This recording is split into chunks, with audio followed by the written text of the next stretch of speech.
మిత్రులకి నమస్కారం. ఈరోజు మనం తూర్పుగోదావరి జిల్లాలో కొలువై భక్తుల కోరికలు తీర్చే త్రిశక్తి స్వరూపిణి అయిన నిడదవోలు కోట సత్తమ్మ తల్లి ఆలయాన్ని, ఈ ఆలయంలో అమ్మవారి పూజా కార్యక్రమాల వివరాలను, ఆలయ చరిత్రను క్లుప్తంగా ఈ వీడియోలో చూసేద్దాం రండి. విషయంలోనికి వెళితే సామాన్య శకం 7-12 శతాబ్దాల మధ్యకాలంలో తూర్పు చాణక్య వంశ రాజులు ఈ ప్రాంతాన్ని పరిపాలించేవారు. 11వ శతాబ్దంలో పరిపాలించిన చాణక్య వీరభద్రుని కాలంలో కోటలో శక్తి స్వరూపిణిగా ఒక గ్రామ దేవతను పూజించేవారు. కోటలో కొలువైన శక్తి అమ్మవారిని స్థానిక ప్రజలు వాడుక భాషలో కోట సత్తమ్మగా పిలవడం ప్రారంభించారు.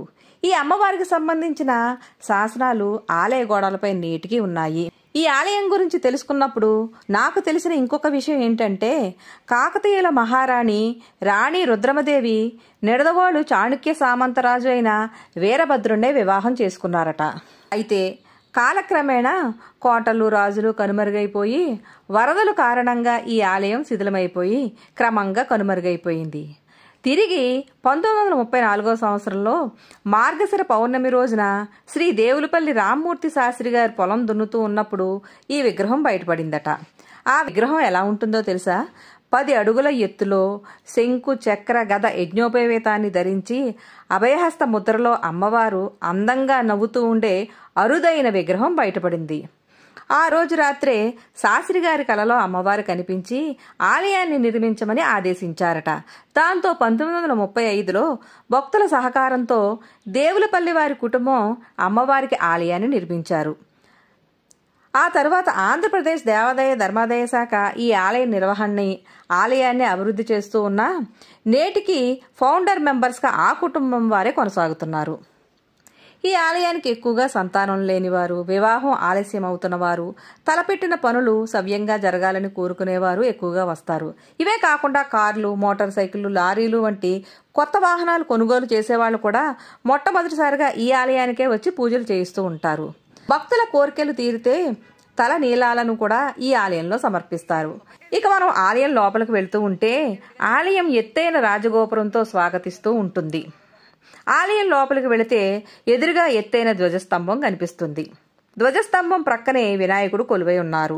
ఇంకొక పక్కన కోట సత్తమ్మ తల్లి ఆలయం క్షేత్రపాలకుడైన పంచముఖ ఆంజనేయ స్వామి కూడా కొలువై ఉన్నారు.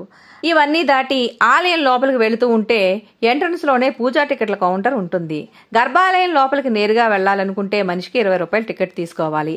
ప్రతిరోజు ఈ ఆలయంలో కుంకుమ పూజలు, అభిషేకాలు, అక్షరాభ్యాసం, నామకరణాలు ఆలయ ప్రాంగణంలో జరుగుతూ ఉంటాయి.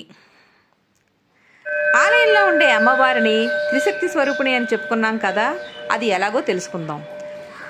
అమ్మవారి విగ్రహం శంకు చక్రాలతో లక్ష్మీదేవిగాను, త్రిశూలం చేతబోని పార్వతీదేవిగాను, యజ్ఞోపవీతాన్ని ధరించి సరస్వతీదేవిగాను, ఈ 3 శక్తులు ఒకటైన త్రిశక్తి స్వరూపిణిగా కోట సత్తమ్మ తల్లిని పూజిస్తారు. మనందరికీ పసుపు కుంకాలను ప్రసాదించే చల్లని తల్లికి మన చేతులతోనే చీర, పసుపు కుంకాలని సమర్పించుకోవచ్చు. ఆలయం లోపలికి వెళుతూ ఉంటే అందమైన శిల్పాలతో, ఎత్తైన స్తంభాలతో గర్భాలయం ఎదురుగా సింహవాహనం కొలువై ఉంటుంది. విశాలమైన ప్రాంగణాన్ని దాటి అమ్మవారిని దర్శించుకోవాలి. అమ్మవారి విగ్రహం మనల్ని చూస్తూ నవ్వుతూ ఉన్నట్టుగా ఉంటుంది. దర్శనం తర్వాత తీర్థ ప్రసాదాలను స్వీకరించి ఆ ప్రాంగణంలోనే అమ్మవారి ఫోటోలు, లడ్డూలు, పులిహార ప్రసాదంగా అమ్ముతారు, తీసుకోవచ్చు. ఈ ఆలయానికి ఆదివారం నాడు భక్తుల రద్దీ ఎక్కువగా ఉంటుంది. ఆదివారం ఉదయం 6 గంటల నుండి రాత్రి 8 గంటల వరకు ఆలయం తెరిచే ఉంటుంది. మిగిలిన రోజుల్లో సోమవారం నుండి శనివారం వరకు ఉదయం 6 గంటల నుండి మధ్యాహ్నం 12:30 వరకు, తిరిగి మధ్యాహ్నం 3:30 నుండి రాత్రి 7:30 వరకు ఆలయం తెరిచే ఉంటుంది. ఈ ఆలయంలో భక్తుల కోరికలు తీరితే జంతు బలులను, బూరెలు, పొంగళ్లు నైవేద్యంగా పెడతారు. ఈ ఆలయానికి ఆనుకుని ఉన్న నైవేద్యాలయంలో ఉండే అమ్మవారికి వీటిని సమర్పిస్తారు. ఈ నైవేద్యాలయం పక్కనే దేవాదాయ ధర్మాదాయ శాఖ వారి రూమ్స్, వంటశాలలు, వంట సామాగ్రి అద్దెకి ఇస్తూ ఉంటారు. ప్రతిరోజు ఈ ఆలయంలో నిత్యాన్నదానం జరుగుతుంది. ప్రతి సంవత్సరం ఈ అమ్మవారికి శ్రావణ మాసంలోనూ, దసరా నవరాత్రులందు, అమ్మవారి దర్శనమిచ్చిన మార్గశిర పౌర్ణమి నుండి చవితి వరకు సంబరాలను, జాతరలను అంగరంగ వైభవంగా చేస్తారు. కోరికలు తీర్చే చల్లని తల్లిని చూడడానికి ప్రతి సంవత్సరం వేలాదిగా దేశ విదేశాల నుండి ఎంతో మంది భక్తులు వస్తూ ఉంటారు. మరి ఇంత చరిత్ర కలిగిన ఆలయం ఎక్కడ ఉందో తెలుసుకుందాం రండి. ఆంధ్రప్రదేశ్లోని తూర్పుగోదావరి జిల్లా నిడదవోలు గ్రామానికి 3 కిలోమీటర్ల దూరంలో తిమ్మరాజుపాలెం అనే గ్రామంలో కోట సత్తమ్మ తల్లి కొలువై ఉన్నారు. నిడదవోలుకి రైలు బస్సు సౌకర్యాలు రెండూ ఉన్నాయి. విమానంలో రావాలనుకుంటే ముందుగా రాజమండ్రిలో ఉన్న విమానాశ్రయానికి చేరుకుని అక్కడ నుండి 26 కిలోమీటర్ల దూరంలో ఉండే కోట సత్తమ్మ తల్లి అమ్మవారి ఆలయానికి చేరుకోవచ్చు. ఎల్లప్పుడూ సత్యమును పలికే కోట సత్తమ్మను కుదిరితే మీరు దర్శించుకోండి. ఓకే ఫ్రెండ్స్, ఈరోజు ఈ వీడియో కనుక మీకు నచ్చిందనుకోండి, లైక్ చేయడం, కామెంట్ చేయడం మర్చిపోకండి. మరొక మంచి విషయంతో మళ్ళీ కలుద్దాం. Thank you.